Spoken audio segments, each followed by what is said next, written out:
Hey, what's up you guys? It's the Curious Owl here, and today I have another book review for you guys, and it is on The Borden Murders, Lizzie Borden and the Trial of the Century by Sarah Miller.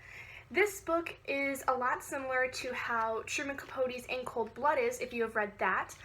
Basically where it's almost as if it's a historical fiction kind of thing, but it's more so kind of like giving a narrative perspective on what exactly happened in this story, because this is based off of a actual murder investigation that happened in 1892 to 1893, where basically what happened was this woman, Lizzie Borden, found both her father and her stepmother, she found her father murdered in their house. And it looked like somebody had taken an axe and just chopped him to bits. And she had no idea where her stepmother was, and the police had found her upstairs in one of the bedrooms in the same condition, and it was actually found out that she was actually dead first, and then whoever it was murdered the husband. And for several reasons that I think should have been very apparent, was Lizzie was the only person in the house when the murders took place, and she had a very strange alibi that really couldn't be determined. So pretty much the police thought that she was the person that murdered her family. There was a lot of motives that she would have had to murder both her father and her stepmother, mainly because she really didn't like her stepmother very much, didn't really call her mom or anything, and pretty much at that point the whole town was against her. Everyone basically turned against her, and this is actually a picture of Lizzie Borden right here. And on the back it's really interesting because there was actually a little rhyme that I'm sure some people have heard that was based off of this case. It is, Lizzie Borden took an axe, gave her mother 40 whacks. When she saw what she had done, she gave her father 41. Which that's not the actual amount that of hits were on the bodies that I'm aware of.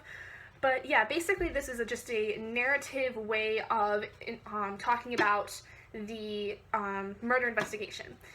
And throughout this novel, Sarah Miller writes little snippets here and there where she kind of explains some things in order to understand the context of like the story. Like if something was kind of like you wouldn't be able to understand what it meant, she had like a little piece here and there in the book that would explain something.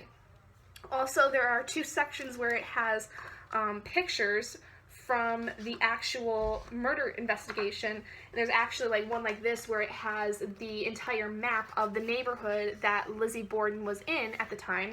And she lived in a town called Fall River, Massachusetts.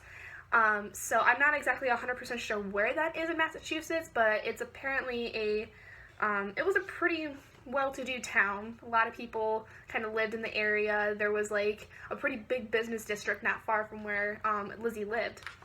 So this entire book really is just it's just basically like Truman Capote's In Cold Blood. It's just a narrative explaining the events that occurred from when the bodies were found up until the actual verdict is for Lizzie Borden is determined, and then even a little bit afterwards, like what exactly happened to her after the whole verdict was mentioned, like the whole verdict was announced.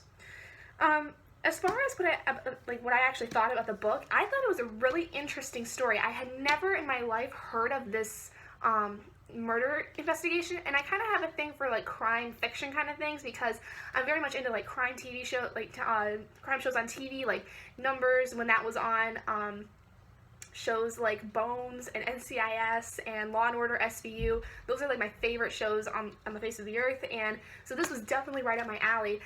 I actually wasn't going to buy this at first. It caught my eye, and I was really wondering what it was about. I thought it was a fiction novel. Like, I didn't think it was actually, like, based on a true story. And my mom had told me that it was, and I was like, okay, I gotta read this. If this is anything like Capote's In Cold Blood, then I'm gonna enjoy it. And actually, this is a book that's technically a middle grade nonfiction. The writing style does not indicate that, though, to me. It is definitely much more, I think, of a YA novel to me, because there's certain things that like are written in the novel, that it's like in a certain, like the language that was written back in that time, there's nothing in here that sticks out to me as middle grade, other than the fact that it's a pretty simple plot. Like, there's not really much of a plot to it. It's just the retelling of the story. So I don't understand why it's middle grade nonfiction when it really, I think, should be YA nonfiction, or even just adult nonfiction for that matter.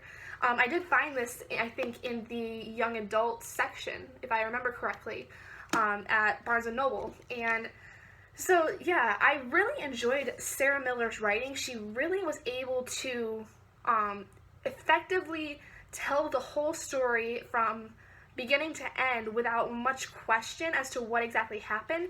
And she even mentions that there's a lot of things about this case that people don't know. Like, there was apparently a whole section, like a whole transcription of a preliminary hearing with Lizzie Borden that was completely lost. Like, they have no idea where they found it. Nobody still has found it. And she even, like I was talking about with the little snippets, she incorporates those in the story to help the reader understand the context of the situation and, like, what certain things were about, or to give kind of more of a background to certain things. So that was really helpful for me, because there were some things I wasn't exactly 100% sure about. Like, there was different types of clothing names that they had in there, and I'm like, I have no idea what that is. But she took the time to actually, like, explain that to the reader, so they understand, okay, like, what exactly was this person wearing at this time, because there's a whole thing where something about something that Lizzie wears the day she finds the bodies is, like, missing, and they have no idea what happened to it. So overall, I think Sarah Miller's The Borden Murders, Lizzie Borden and the Trial of the Century is a really great book. I highly recommend it to anyone who is into crime fiction, into crime novels, and crime TV shows.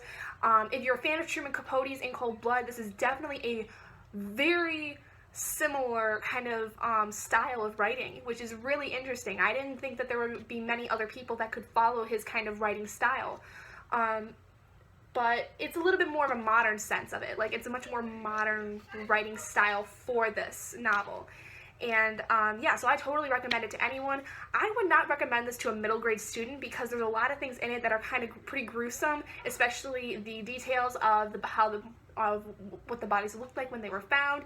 And I think there's a lot of concepts in here that middle grade students would not understand fully, whereas someone who is who's YA or even an adult would understand it better.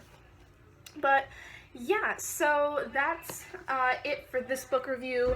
The next book that I will be reading for my next book review is a book that's actually on my Kindle. I do not have this book personally, unfortunately. I just bought it off of Amazon for the Kindle app on my iPad, and the book is called Mashed by Ali Kondi, I think. Condol? I can't tell from the tiny writing. This is a book that I actually, like, really was interested in a long time ago, but I never picked it up. And it's another kind of dystopian society novel, if I remember correctly. So yeah, so that will be the next book that I'll be reading for my next book review. If you guys like this book review of the Lizzie Borden Murders, please do give it a big thumbs up. And if you're not already and you'd like to be, subscribe and become a little owlet in our flock. And I will see all of you guys in my next video. Bye, guys.